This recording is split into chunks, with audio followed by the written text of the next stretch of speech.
Yeah, it's going to be bad. I told.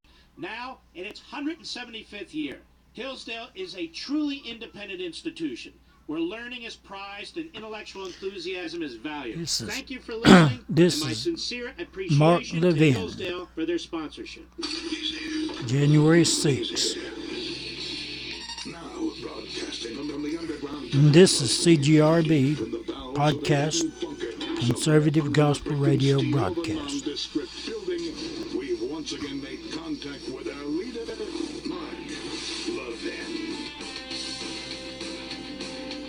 Mark Levin is one of my favorite conservative talk show hosts. Also Sean Hannity, Rush Limbaugh.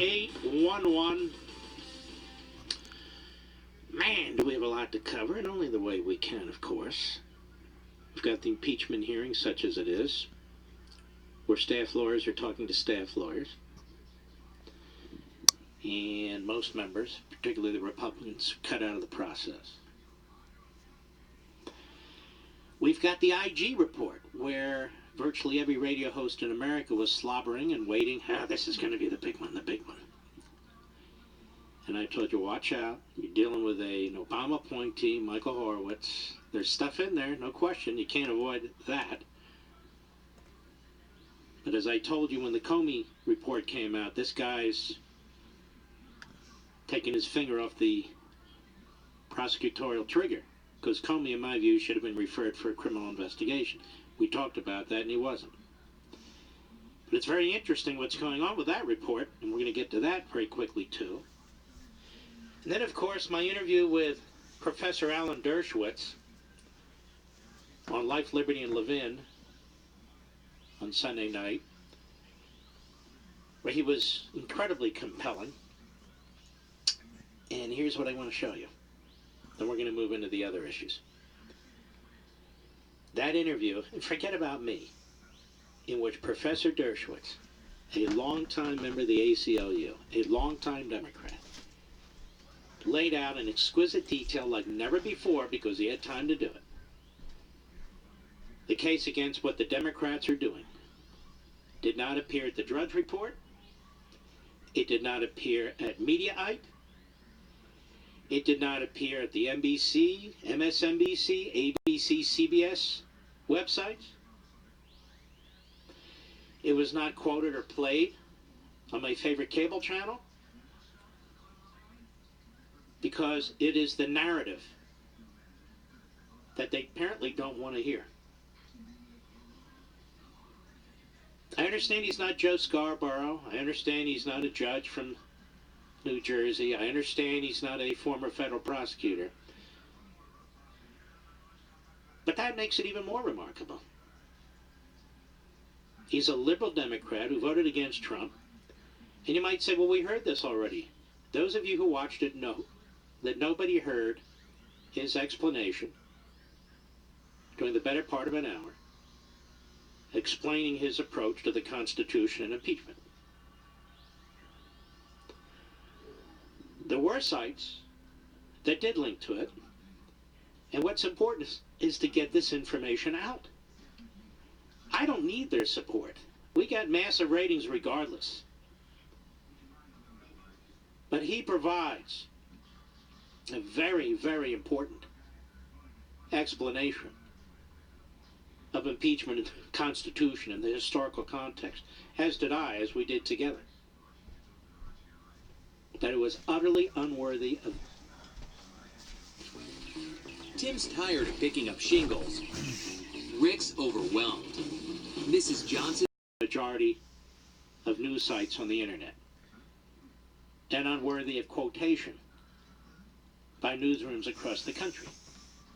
And these are the same newsrooms who look for opportunities to attack me and to take out of context what I say, whether it's the New York Times, the Washington Post, what have you.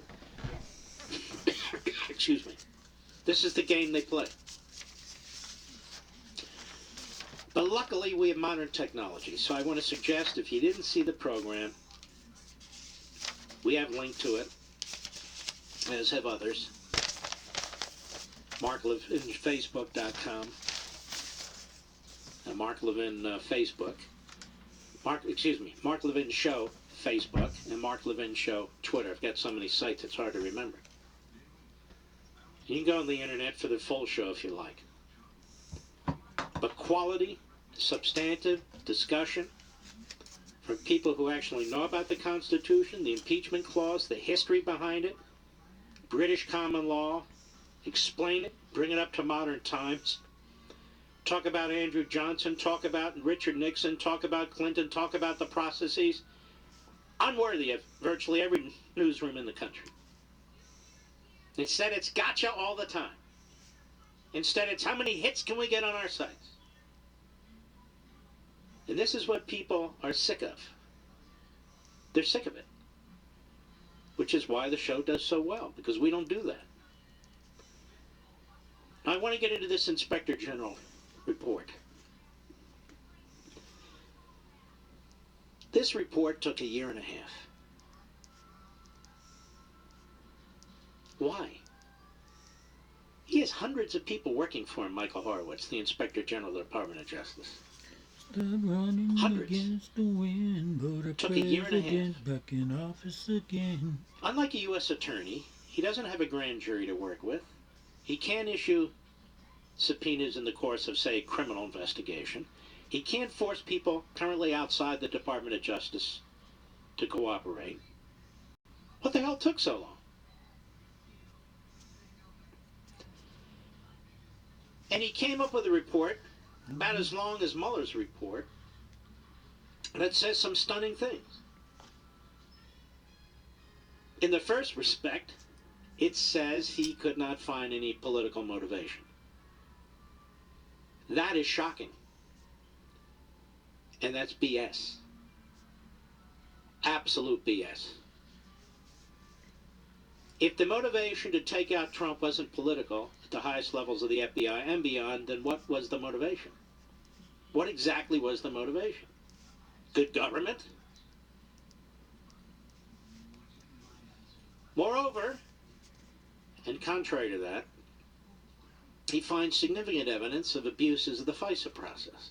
They just kind of happened, you know. They happened against Carter Page and essentially the Trump campaign. So according to the vast majority of media, everything's fine. FBI's fine. Maybe they can kind of reform the FISA court and so forth. But, of course, Trump is a liar. His supporters are liars. There were never spies, and on it goes. But the U.S. Attorney Durham and the Attorney General of the United States, oh, wait a minute. We don't see things that way. And you see, the U.S. Attorney Durham and the Attorney General Barr have access to information that Mr. Horowitz does not. Because their investigation is a criminal investigation. Now first, let's talk about what Horowitz found by way of Politico, a liberal so-called news site that helped break open the story about Ukraine's interference in the 2016 election. I'll get to that in a minute because Ted Cruz has been eviscerated over this.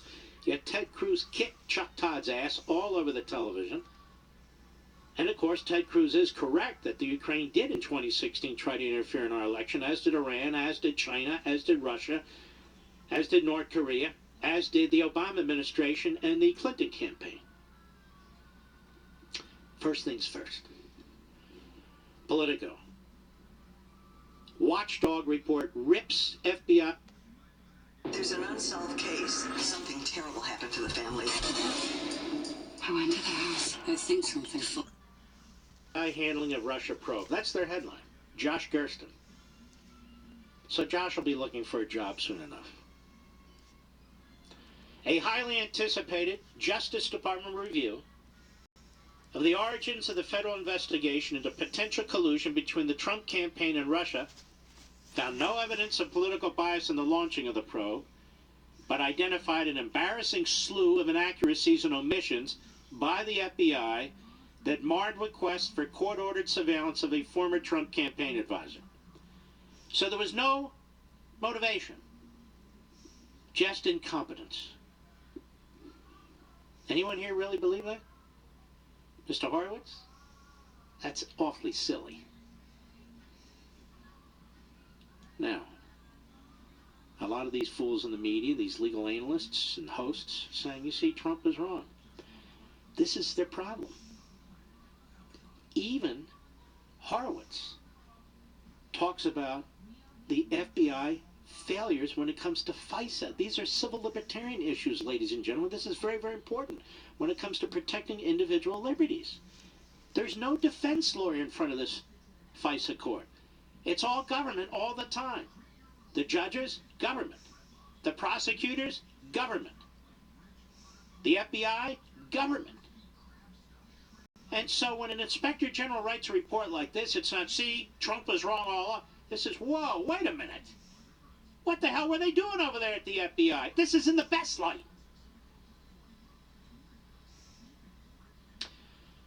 The report from the Justice Department Inspector General Horowitz also revealed for the first time that the FBI used a confidential source to approach an unidentified high-level Trump campaign official in September 2016, who was never the subject of any investigation.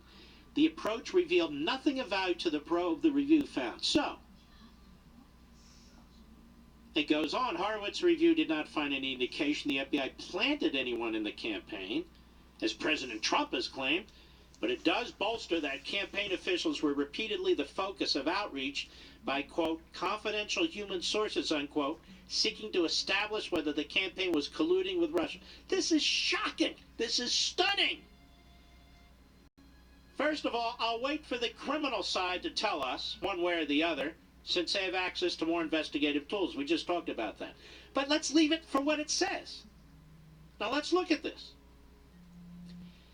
The FBI repeatedly reached out to confidential human sources, that's the phrase, quote unquote, in the Trump campaign to try and determine if they were colluding with Russia. They found that they were not. And yet they continued. They continued to extend this FISA application. Here we are in the course of it. It says September 2016. The general election is 2 months away. Here the FBI is interfering in the election. Flat out. There's no spinning this. What the hell is the FBI doing? What the hell is the FBI doing with quote-unquote confidential human sources seeking to establish whether the campaign was colluding with Russia? And why didn't Comey reveal this during any of his testimony? Now listen, this is what Horowitz does. Then he kind of candy coats it. Now the report finds those tactics complied with existing FBI policy. Really? So, confidential human sources seeking to establish whether a campaign colluded with Russia, the report finds these tactics comply with existing FBI policy? That's either BS or it is stunningly worrisome. But the review contains withering criticism of the preeminent law enforcement agency for, quote, basic, fundamental, and serious errors, unquote, in handling of the surveillance applications for campaign advisor Carter Page. Wow, what could those be? So no political motivation, they were just doing it.